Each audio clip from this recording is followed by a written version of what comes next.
क्या ब्राजील में होगी पीएम मोदी और शी जिनपिंग की मुलाकात? इन मुद्दों पर हो सकती है दोनों नेताओं के बीच बात। G20 देशों के सम्मेलन में भाग लेने के लिए चीन के राष्ट्रपति शी जिनपिंग रविवार को ब्राजील पहुंचे। चीनी राष्ट्रपति से पहले पीएम मोदी का ब्राजील में आगमन हो चुका है। उम्मीद जताई जा रही है कि G20 शिखर सम्मेलन के दौरान दोनों नेताओं के बीच मुलाकात हो सकती है। भारत के साथ संबंध बेहतर करने में जुटा चीन। सिन्हुआ समाचार की रिपोर्ट के अनुसार एक बयान में शी जिनपिंग ने कहा कि वह दोनों देशों के बीच संबंधों को और बढ़ाने पर ब्राजील के राष्ट्रपति के साथ विचारों के आदान प्रदान के लिए उत्सुक हैं।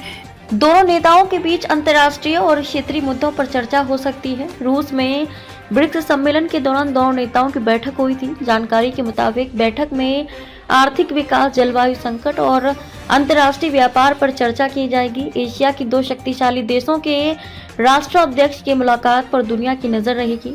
भारत चीन व्यापार 2022 में 135 अरब डॉलर का आंकड़ा छू चुका है। दोनों देशों के बीच आर्थिक साझेदारी में सुधार की काफी गुंजाइश है। सीमा विवाद सुलझाने के बाद क्या बोले एस जयशंकर? पूर्वी लद्दाख में वास्तविक नियंत्रण रेखा LAC पर चीन के साथ विवाद निपटाने के बाद दोनों नेताओं के बीच ये मुलाकात होने वाली है।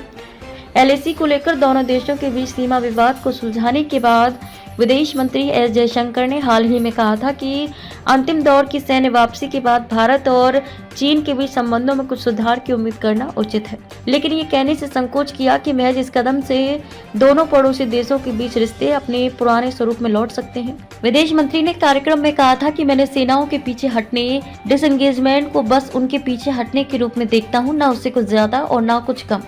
आपको बता दें कि दोनों पक्षों ने करीब 4.5 साल के अंतराल के बाद सीमा पर अपनी अपनी गश्ती गतिविधियां भी शुरू की। कितना महत्वपूर्ण है G20 शिखर सम्मेलन?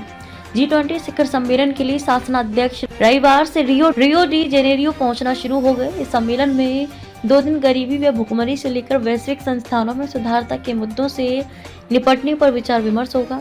हालांकि जलवायु परिवर्तन से निपटने के लिए सैकड़ों अरब डॉलर जुटाने के लक्ष्य पर सहमति बनाने का काम COP29 को सौंपा गया है, लेकिन इस धन को जारी करना G20 के नेताओं के हाथ में है। G20 देशों का वैश्विक अर्थव्यवस्था में 85% योगदान है और जलवायु वित्त पोषण में सहायता करने वाले बहुपक्षीय विकास बैंकों के वे सबसे बड़े योगदान करता है। वे दुनिया भर में 75% से अधिक ग्रीन हाउस गैसों के उत्सर्जन के लिए भी जिम्मेदार हैं। संयुक्त राष्ट्र के जलवायु प्रमुख साइमन स्टील ने शनिवार को G20 नेताओं को पत्र लिखकर उनसे जलवायु वित्त पर कार्य करने का आग्रह किया, जिसमें विकासशील देशों के लिए अनुदान बढ़ाना और द्विपक्षीय विकास बैंकों के सुधारों को आगे बढ़ाना शामिल है।